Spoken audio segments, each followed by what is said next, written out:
Hello students, welcome back to Adda 24/7 class 9 and 10। आज का session बहुत इंपॉर्टेंट रहने वाला है टर्म 2 साइंस बोर्ड एग्जाम के पॉइंट ऑफ व्यू से, क्योंकि आज के इस सेशन में मैं डिस्कस करने वाला हूं graphical based question on Ohm's law. जी हां, इलेक्ट्रिसिटी चैप्टर का एक बहुत इंपॉर्टेंट टॉपिक है आपके टर्म 2 के पॉइंट ऑफ व्यू से, और वो टॉपिक है ओम्स लॉ, जिसपे कुछ स्पेशल क्वेश्चन बनते हैं जिन्हें हम ग्राफिकल क्वेश्चन कहते हैं, है ना, जिनमें आपको ग्राफ देखकर क्वेश्चन पूछा जाता है ओम्स लॉ पे बेस्ड। तो इस क्वेश्चन की अप्रोच क्या होनी चाहिए और इन क्वेश्चन की प्रैक्टिस कराने मैं आज का इस सेशन में आया हूं। और ये बात मान के चलिए कि अगर आपने इस सेशन को एंड तक देख लिया तो आपसे ग्राफिकल क्वेश्चन बिल्कुल सॉल्व होगा और आप गलत नहीं करोगे, और टर्म 2 में अगर ये क्वेश्चन आ गए तो फुल के फुल नंबर स्कोर करोगे। ठीक है, चलिए स्टार्ट करते हैं ओम्स लॉ पे बेस्ड डायग्राम बेस्ड क्वेश्चन। लेकिन सबसे पहले हमको यह जानना जरूरी है कि ये ओम्स लॉ है क्या, है ना, और इसका जो रिजल्ट है वो रिजल्ट आया कैसे। तो 1827 में एक बहुत ही इंपॉर्टेंट साइंटिस्ट जिनका नाम था जॉर्ज साइमन ओम, उनके दिमाग में एक क्वेश्चन उठा। उन्होंने ये सोचा कि क्या किसी वायर में जो करंट फ्लो हो रहा है और वायर के दो एंड के बीच का जो पोटेंशियल है, उन दोनों करंट और पोटेंशियल के बीच में क्या कोई रिलेशनशिप होता है क्या। और इस रिलेशनशिप को पता करने के लिए जॉर्ज साइमन ओम ने एक वायर लिया और उस वायर के क्रॉस पोटेंशियल डिफरेंस को बढ़ाया, इंक्रीज किया, और साइमल्टेनियसली उसी टाइम करंट को नोट डाउन किया, और फिर पोटेंशियल और करंट के बीच में ग्राफ प्लॉट किया, जैसा कि आप यहां देख रहे हो, है ना। तो जब इन्होंने ग्राफ प्लॉट किया किसके बीच, पोटेंशियल और करंट के बीच, तो ग्राफ कैसा मिला, ग्राफ मिला स्ट्रेट लाइन, है ना। क्या लिखा है, Ohm's found out that VI graph is a straight line that passes through the origin. तो ओरिजिन से पास करता हुआ ये स्ट्रेट लाइन ग्राफ मिला। ये था ऑब्जर्वेशन किसका, जॉर्ज साइमन ओम का। जब उन्होंने पोटेंशियल और करंट के बीच में ग्राफ प्लॉट किया तो वो ग्राफ स्ट्रेट लाइन मिला पासिंग थ्रू द ओरिजिन। तो एक क्वेश्चन तो यहां से बन सकता है एग्जाम के पॉइंट ऑफ व्यू से कि ओम्स लॉ में जो ग्राफ होता है वो ग्राफ पोटेंशियल और करंट के बीच में कैसा होता है। तो एक स्ट्रेट लाइन होता है पासिंग फ्रॉम ओरिजिन। ठीक है, अब पोटेंशियल और करंट के बीच में ग्राफ प्लॉट किया गया तो यहां y एक्सिस पे क्या है, पोटेंशियल है, x एक्सिस पे क्या है, करंट है। तो अगर हम यहां से एक स्लोप निकाले तो ये परपेंडिकुलर, ये हो गया परपेंडिकुलर, तो ये किसके बराबर होगा, ये पोटेंशियल की वैल्यू और ये पोटेंशियल की वैल्यू, तो ये पोटेंशियल के बराबर होगा परपेंडिकुलर। और जो बेस होगा, बेस आपके एक्स एक्सिस के पैरेलल है, तो ये किसकी वैल्यू देगा, करंट की वैल्यू देगा, है ना। तो हमको V/I मिला, और स्ट्रेट लाइन ये बता रहा है कि हमेशा V/I की जो वैल्यू है वो हमेशा क्या है, कांस्टेंट है। अगर V/I 2 है तो हर पॉइंट पे 2 होगा, तभी तो लाइन स्ट्रेट मिलेगी। तो एक बात बहुत हमको समझने की जरूरत है कि अगर VI ग्राफ स्ट्रेट लाइन है, इसका मतलब क्या, इसका मतलब यह है कि V/I की जो वैल्यू है वो कांस्टेंट है, और इसी कांस्टेंट वैल्यू को हम क्या कहते हैं, हम वायर का रेजिस्टेंस कहते हैं। क्या कहते हैं, इसी कांस्टेंट वैल्यू को रेजिस्टेंस कहते हैं। ठीक है, तो फिर R = V/I हुआ कि नहीं। तो V/I एक कांस्टेंट वैल्यू जो कि किसके इक्वल होती है, रेजिस्टेंस के इक्वल होती है। तो इसका मतलब अगर हम V/I का स्लोप लें, स्लोप मतलब ये परपेंडिकुलर अपॉन बेस, ये परपेंडिकुलर है ना, ये जो ट्रायंगल बन रहा है इसमें ये परपेंडिकुलर है जो कि Y एक्सिस के एक पैरेलल है। तो y एक्सिस पे हमने किसको प्लॉट किया है, पोटेंशियल को प्लॉट किया है। तो परपेंडिकुलर किसकी वैल्यू देगा, पोटेंशियल की, और बेस किसकी देगा, इस ट्रायंगल में बेस किसकी वैल्यू देगा, करंट की। तो पोटेंशियल और करंट का जब आप रेशियो लोगे तो वो रेशियो हमेशा कांस्टेंट मिलेगा, और वो कांस्टेंट क्या होता है, वायर का रेजिस्टेंस होता है। तो यहां से हमको ओम्स लॉ का फॉर्मूला मिल गया, V = IR, या कह लो R = V/I।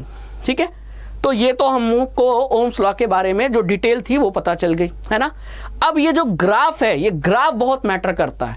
अगर ग्राफिकल बेस्ड क्वेश्चन सॉल्व करना है तो ग्राफ को रीड करना बहुत ज़रूरी है। ग्राफ कहना क्या चाहता है ये समझना बहुत ज़रूरी है। तो यहाँ आप दो टाइप के ग्राफ देख रहे हो। ये जो ग्राफ है ये VI ग्राफ है ना। तो यहाँ y एक्सिस पे किसको प्लॉट किया गया है, पोटेंशियल को, और x एक्सिस पे करंट को। तो ये कौन सा ग्राफ हो गया, ये VI ग्राफ हो गया, है ना। लेकिन उसी समय अगर आप इस ग्राफ को देखोगे तो यहाँ y एक्सिस पे क्या है, करंट है, और यहाँ x एक्सिस पे क्या है, पोटेंशियल है। तो फिर ये कौन सा ग्राफ है, ये IV ग्राफ है। तो दोनों ग्राफ सेम नहीं है। तो बच्चों अगर आपको ग्राफिकल बेस्ड क्वेश्चन सॉल्व करना है ओम्स लॉ पे, तो आप सबसे पहले अगर क्वेश्चन में ग्राफ दिया है तो ग्राफ को देखो ध्यान से, और पहले ये आइडेंटिफाई करो कि y एक्सिस पे क्या है और x एक्सिस पे क्या है। तो y एक्सिस पे या तो पोटेंशियल होगा या तो करंट होगा। अगर पोटेंशियल है तो x एक्सिस पे करंट होगा, और अगर y एक्सिस पे करंट है तो x एक्सिस पे क्या होगा, पोटेंशियल होगा।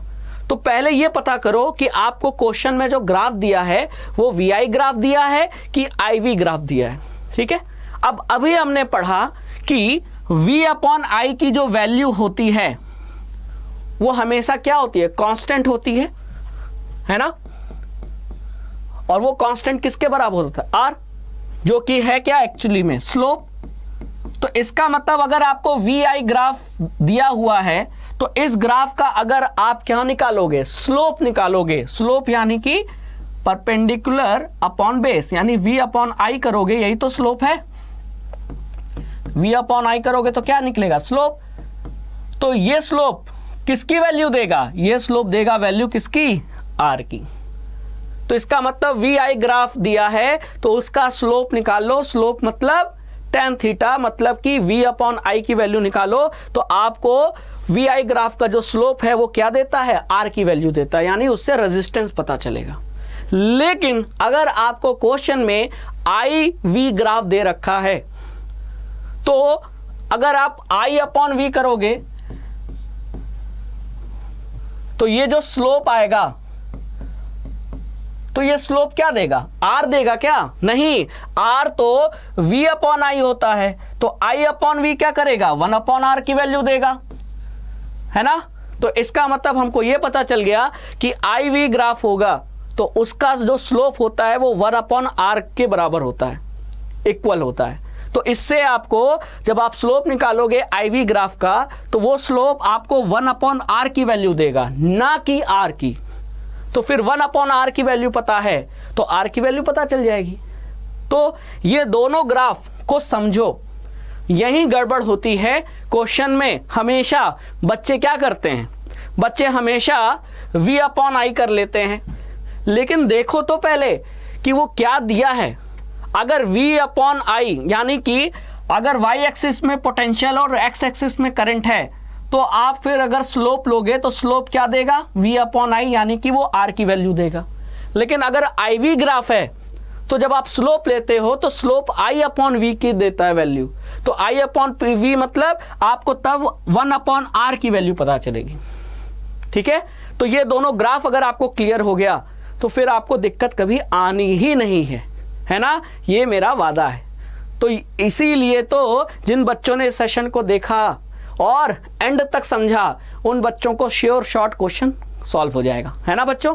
तो ये चीज कंसेप्ट क्लियर हो गई कि R की वैल्यू कब मिलती है और 1/R की वैल्यू कब मिलती है। तो VI ग्राफ R की वैल्यू देता है, मतलब इस ग्राफ का जो स्लोप है वो आपको R की वैल्यू देता है, और IV ग्राफ का जो स्लोप है वो आपको 1/R की वैल्यू देता है। तो फिर बाद में आपको फिर R निकालना पड़ेगा। अगर 1/R पता है तो R पता चल जाएगा। ठीक है, चलिए अब हम क्या करते हैं, कुछ क्वेश्चन सॉल्व कर लेते हैं। अगर ये क्वेश्चन आपने सॉल्व कर लिया तो ऐसे ही क्वेश्चन आपके एग्जाम में बनेंगे तो आपकी तैयारी श्योर शॉट हो जाएगी। अब देखो पहला क्वेश्चन क्या पूछा है, which of the VI graph obeys Ohm's law. इनमें से आपको 4 ग्राफ दे रखा है, 1 2 3 4। अब इन चारों ग्राफ में कौन सा VI ग्राफ ऐसा है जो ओम्स लॉ को फॉलो करता है। अब ओम्स लॉ हमने क्या पढ़ा है, V/IR, है ना, और इसको हम ये भी कह सकते हैं R/V/I, और ये हमेशा क्या रहेगा, कांस्टेंट। और कांस्टेंट मतलब कि जो स्लोप होगा वो क्या होगा, स्ट्रेट लाइन होगा। और कहां से पास करेगा, ओरिजिन से। क्या ये स्ट्रेट लाइन है, हाँ है, लेकिन ये ओरिजिन से पास नहीं हो रहा है। ओरिजिन तो यहां है, लेकिन ये पास ओरिजिन के ऊपर से पास हो रहा है, तो फिर ये आंसर हो नहीं सकता। ठीक है, ये ग्राफ गलत है। इस ग्राफ को देखो, क्या ये स्ट्रेट लाइन है, हाँ स्ट्रेट लाइन इतने दूर है, लेकिन अगर आप इसको नीचे बढ़ाओगे तो ये भी ओरिजिन से पास नहीं हो रहा, तो ये भी नहीं हो सकता।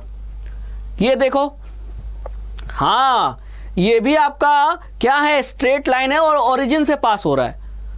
ठीक है, तो ये बिल्कुल हो सकता है। ये भी नहीं हो सकता क्योंकि ये भी स्ट्रेट लाइन नहीं है। कहाँ है स्ट्रेट लाइन है, ठीक है, ये तो मुड़ गई लाइन, तो इसका मतलब ये भी नहीं हो सकता। तो आंसर क्या है हमारा, आंसर थर्ड है। क्यों थर्ड है, क्योंकि यही वो ग्राफ है जो स्ट्रेट लाइन भी है और ओरिजिन से भी पास कर रहा है। तो अगर ओम्स लॉ को फॉलो करना है तो जो वी आई ग्राफ हो या आई वी ग्राफ हो, दोनों ग्राफ वी आई या आई वी ग्राफ दोनों स्ट्रेट लाइन होना चाहिए, वो भी पासिंग फ्रॉम ओरिजिन होना चाहिए, जो कि ये थर्ड है। तो इसीलिए आंसर क्या होगा, थर्ड होगा, क्योंकि ये जो ग्राफ है वो ओम्स लॉ को फॉलो कर रहा है। तो यही मेरा करेक्ट आंसर है। ठीक है, आगे चले नेक्स्ट क्वेश्चन पे। चल, अब देखो यहां आपको ग्राफ दिया है, ठीक है, और पूछा क्या है, find the resistance of the wire based on given V I graph. तो आप ग्राफ को ध्यान से देखो, वाई एक्सिस ये है और वाई एक्सिस पे क्या दिया है, पोटेंशियल दिया है। एक्स एक्सिस पे क्या दिया है, करंट दिया है। तो इसका मतलब मुझे कौन सा ग्राफ है, मुझे वी आई ग्राफ दिया हुआ है ना, वी आई ग्राफ दिया है। सबसे पहला काम यही करना है कि आपको यह पता लगाना है कि वो ग्राफ वी आई है कि आई वी है। तो पता चल गया कि ये वी आई ग्राफ है। ठीक है, अब मुझे रेजिस्टेंस निकालना है। तो रेजिस्टेंस कैसे निकलेगा, हमने अभी सीखा है, पढ़ा है कि वी आई ग्राफ का जो स्लोप होता है, ठीक है, स्लोप क्या होता है, वी अपॉन आई, जो किसकी वैल्यू देता है, आर की वैल्यू देता है। तो यही तो पूछा है रेजिस्टेंस। तो अगर हमको आर निकालना है, मतलब हमको स्लोप निकालना है इस ग्राफ का, स्लोप कैसे निकालेंगे, v अपॉन आई की वैल्यू निकाल लेंगे। ठीक है, अब v में कौन सा यूज करूं, v तो बहुत सारे हैं, तो कोई भी दो इंटरवल ले लो, कोई भी दो इंटरवल, जैसे एक 10 ले लिया तो दूसरा 20 ले लिया, है ना, 20 ले लिया तो अगला 30 ले लिया, कोई भी दो इंटरवल, ये दो इंटरवल ले सकता हूं, ये दो इंटरवल, ये दो इंटरवल, ये दो इंटरवल, है ना। तो अब देखो मैं इंटरवल लेता हूं डेल्टा वी। तो डेल्टा वी मतलब फाइनल माइनस इनिशियल, है ना, ऐसा समझ लो। तो आप ये देखो, ये 20, मैं दो इंटरवल ये लेके चल रहा हूं, आप चाहो तो 20-30 भी लेके चलते हो। यही दिक्कत आती है बच्चों को कि बच्चे स्टार्ट कहां से करें। तो बच्चों दिक्कत बिल्कुल नहीं लेना है, एकदम ध्यान से देखो, कोई भी दो इंटरवल ले सकते हो। मैं चाहूं तो 10-30 का डिफरेंस भी ले सकता हूं, मैं चाहूं तो 10-40 का डिफरेंस भी ले सकता हूं, मैं चाहूं तो 10-20 का भी डिफरेंस ले सकता हूं। ठीक है, लेकिन ध्यान ये रखना है कि जो आप वाई एक्सिस में पॉइंट्स ले रहे हो उसी के कॉरस्पॉन्डिंग एक्स एक्सिस में पॉइंट लेना है। तो मैंने लिया 10 और 20, तो मैं 20 माइनस 10 करूंगा, ये हो गया डेल्टा वी। और डेल्टा आई, डेल्टा मतलब होता है डिफरेंस। अब आप ये बताओ 20 वोल्ट के करस्पॉन्डिंग करंट कितना है, 2 एम्पियर। तो मैं इसीलिए मैं कोई भी करंट की वैल्यू नहीं रख सकता। 20 अगर मैंने पहले लिया है तो 20 वोल्ट के करस्पॉन्डिंग जो क्या है करंट की वैल्यू है मुझे वही लेना पड़ेगा, है ना। तो ये हो गया आपकी करंट की वैल्यू कितनी, 2 एम्पियर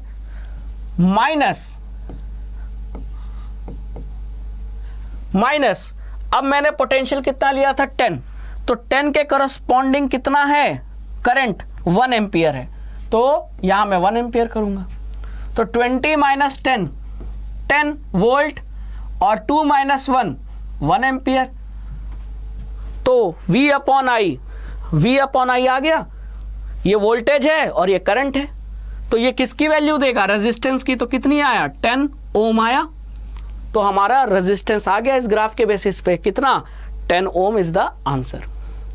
ठीक है, समझ में आया हमने कैसे सॉल्व किया? समझ में आया ना? तो इस तरीके से आपको सॉल्व करना है। आप चाहो तो कोई भी दूसरा इंटरवल लेके देख सकते हो। मैं चलो 20-30 लेकर देखता हूं, है ना, डेल्टा वी अपॉन डेल्टा आई। अब मैं ले लेता हूं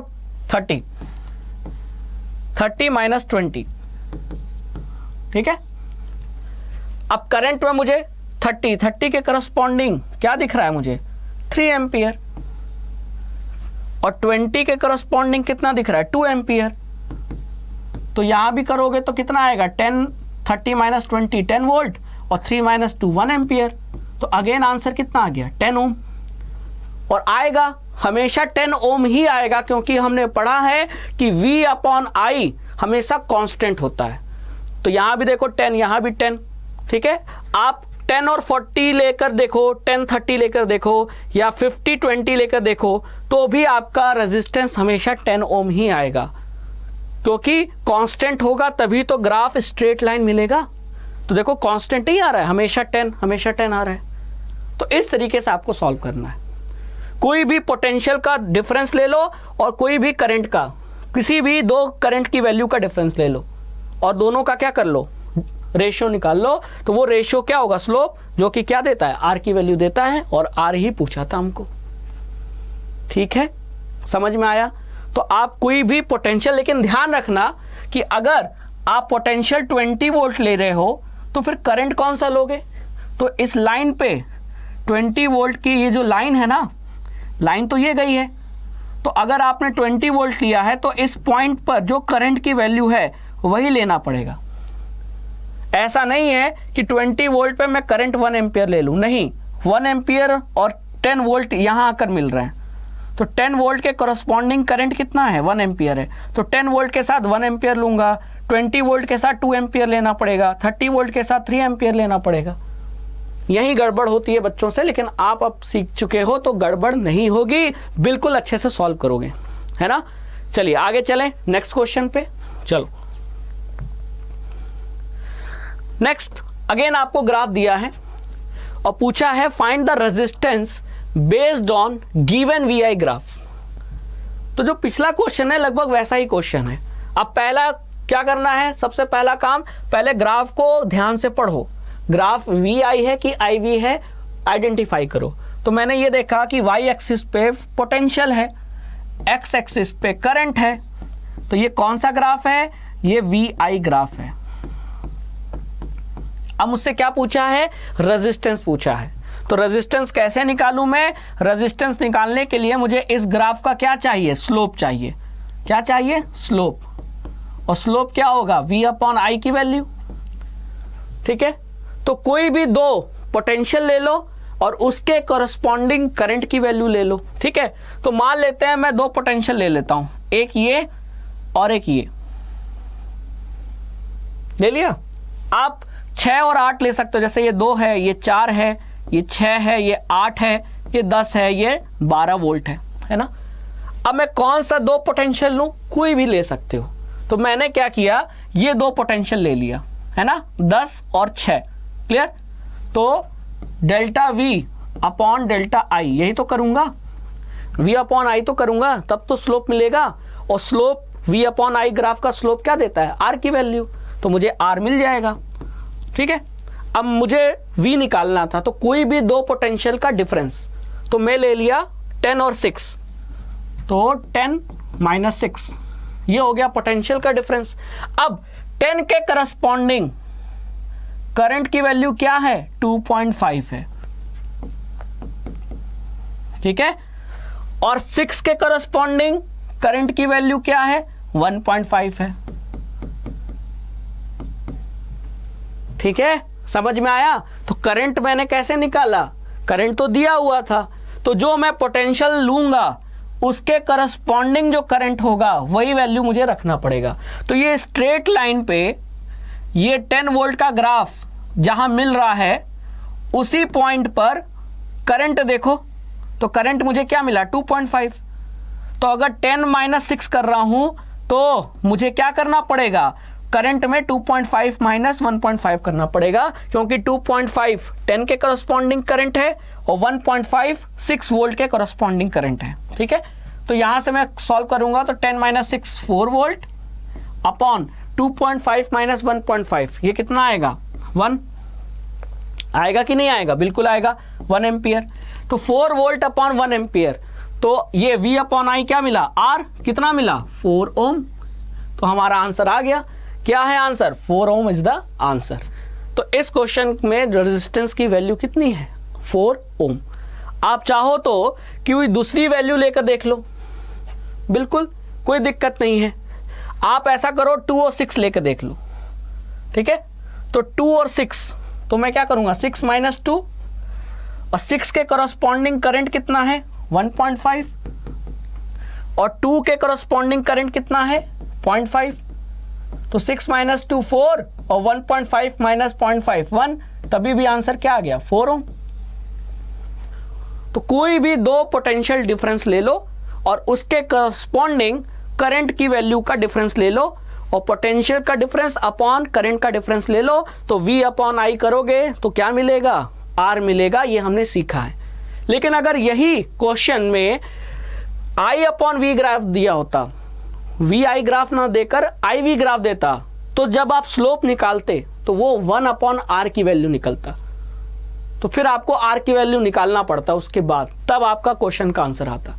तो इसीलिए मैं कह रहा हूं क्वेश्चन को अटेम्प्ट करते समय ध्यान से देख लीजिए कि क्वेश्चन में V I ग्राफ दिया है कि I V ग्राफ दिया है, क्योंकि दोनों का स्लोप अलग अलग वैल्यू देता है। V I ग्राफ का स्लोप R की वैल्यू देता है और I V ग्राफ का स्लोप 1 अपॉन R की वैल्यू देता है। ठीक है, तो वो R थोड़ी हुआ 1 अपॉन R, अगर पता होगा तब आप R निकालोगे, तब आपका आंसर निकलेगा। क्लियर, चलिए नेक्स्ट क्वेश्चन। बहुत बढ़िया क्वेश्चन है। यहां आपको दो ग्राफ दिया है, दो ग्राफ नहीं, ग्राफ तो एक ही है, उसमें दो स्लोप दिया है। Clear, slope A slope B। अब इसमें से ये पूछा है कि इसमें से जो स्लोप, अब स्लोप क्या देता है, V I ग्राफ का जो स्लोप होता है, V I ग्राफ का, ये V I ग्राफ है ना, इसका स्लोप किसकी वैल्यू देता है R की वैल्यू देता है ना। तो समझ लो ये रेजिस्टेंस A है, ये रेजिस्टेंस B है। तो पूछा ये है कि A वायर और B वायर में से कौन सा रेजिस्टेंस पैरेलल का होगा, कौन सा सीरीज का होगा। अब आप पहले ये बताओ, अगर मैं दो वायर ले लूं, ठीक है, दोनों का रेजिस्टेंस सेम है R और R, तो अगर मैं इनको सीरीज में ऐड करता हूं, जोड़ता हूं, तो इक्विवेलेंट कॉम्बिनेशन, इक्विवेलेंट रेजिस्टेंस क्या हो जाएगा 2R हो जाएगा, है ना। लेकिन अगर इनको मैं पैरेलल में ऐड करता हूं, R और R को मैं पैरेलल में ऐड करता हूं, तो इनका इक्विवेलेंट कितना हो जाएगा बताइए, R/2 हो जाएगा। यानी कि मैक्सिमम रेजिस्टेंस कब मिलेगा, जब मैं सभी वायर को किस में ऐड करूं, सीरीज में। और मिनिमम रेजिस्टेंस कब मिलेगा, जब मैं सभी को पैरेलल में ऐड करूं। यही हमने सीखा ना, क्योंकि देखो पैरेलल में जोड़ने पर क्या हो रहा है, R नहीं R/2 हो गया, कम हो गया, और सीरीज में जोड़ने पर R से वो 2R हो गया, मतलब बढ़ गया। तो कम रेजिस्टेंस पैरेलल में मिलता है और ज्यादा रेजिस्टेंस, मैक्सिमम रेजिस्टेंस सीरीज में मिलता है। ठीक है, अब आप ये बताओ, ये V I ग्राफ है ना, इसका स्लोप, स्लोप मतलब tan थीटा, स्लोप मतलब tan थीटा। तो एंगल जो ये दो थीटा है, एंगल है, एंगल कहाँ से नापेंगे, इधर से नापेंगे कि I से नापेंगे, तो एंगल हमेशा I से नापेंगे। अगर V I ग्राफ है तो एंगल हमेशा I से नापेंगे। अब आप ही बताओ कौन सा एंगल ज़्यादा है, ये हो गया थीटा A, ये हो गया थीटा B। बताओ कौन सा एंगल ज़्यादा है। जिसका एंगल ज़्यादा होगा हम कह सकते हैं उसका स्लोप भी ज़्यादा होगा, और जिसका स्लोप ज़्यादा होगा उसका R की वैल्यू ज़्यादा होगी, है ना। तो अब आप ये बताओ कि दोनों एंगल में एंगल ज़्यादा कौन सा है। तो साफ साफ हमको दिख रहा है कि थीटा जो B है, मतलब ये जो एंगल है, ये जो स्लोप है वो ज़्यादा है। ठीक है, अब थीटा ज़्यादा है, थीटा B यानी ये वाला एंगल ज़्यादा है, तो फिर ये रेजिस्टेंस भी ज्यादा होगा। इसमें कोई दिक्कत नहीं। तो अगर रेजिस्टेंस ज्यादा होगा किसका, बी का, और ए का एंगल क्योंकि कम है तो tan थीटा कम तो स्लोप कम तो आर कम। ठीक है, तो आर ए की value resistance of wire A will be less than the resistance of wire B, है ना। तो अब आप ये बताइए, दोनों एक ही वायर है, एक को सीरीज में जोड़ा गया तो रेजिस्टेंस ये मिला, एक को पैरेलल में जोड़ा गया तो रेजिस्टेंस ये मिला। तो अब बताइए कौन सा सीरीज का ग्राफ है, कौन सा पैरेलल का ग्राफ है। तो जाहिर सी बात है कि कम रेजिस्टेंस कहाँ मिला, यहाँ मिला। तो इसका मतलब ये जो स्लोप है ये तब है जब हम किस में जोड़े हैं, तारों को हमने किस में जोड़ा है, पैरेलल में, क्योंकि पैरेलल में जोड़ने पे रेजिस्टेंस कम हो जाता है। और कम रेजिस्टेंस कहाँ दिख रहा है, ये, क्योंकि स्लोप कम है। ठीक है, और यहाँ क्योंकि एंगल ज्यादा, स्लोप ज्यादा तो रेजिस्टेंस ज्यादा, और रेजिस्टेंस ज्यादा कब होता है, जब सीरीज में होता है। इसका मतलब ये बी वाला जो स्लोप है ये सीरीज ग्राफ का, सीरीज कॉम्बिनेशन का है, और ए वाला जो स्लोप है वो पैरेलल कॉम्बिनेशन का। यही तो पूछा था, which one refers to the parallel combination. तो A slope refers to parallel combination and B slope refers to series combination. ठीक है, तो कंसेप्ट यहां छुपा था, एंगल देखना था। एंगल कहां से, वी आई ग्राफ में एंगल मेजर करते हैं एक्स एक्सिस से, यानी करंट की जो ये वैल्यू है यहां से एंगल मेजर करते हैं। जितना ज्यादा थीटा उतना ज्यादा tan थीटा, तो जितना ज्यादा tan थीटा उतना ज्यादा स्लोप, और जितना ज्यादा स्लोप उतना ज्यादा आर। और ज्यादा आर कहां मिलेगा, सीरीज में। तो यहाँ एंगल ज्यादा तो स्लोप ज्यादा तो आर ज्यादा कहां मिलेगा, सीरीज में। तो ये सीरीज का ग्राफ है, स्ट्रेट लाइन, और ये पैरेलल का है। सॉल्व कर लिया हमने, है ना। Interesting question. तो ये मैंने आपके लिए कुछ मोस्ट इंपॉर्टेंट आपको ग्राफिकल बेस्ड क्वेश्चन मैंने ओम्स लॉ पे प्रैक्टिस कराया। I hope you like this session. इसी तरह अड्डा 24/7 क्लास 9 एंड 10 यूट्यूब चैनल को सब्सक्राइब कीजिए और सेशन से जुड़े रहिए। ऐसे ही मोस्ट इंटरेस्टिंग सेशन मैं आपके लिए लेकर आता रहूंगा। तो आपको टर्म 2 एग्जाम के लिए all the best. Thank you.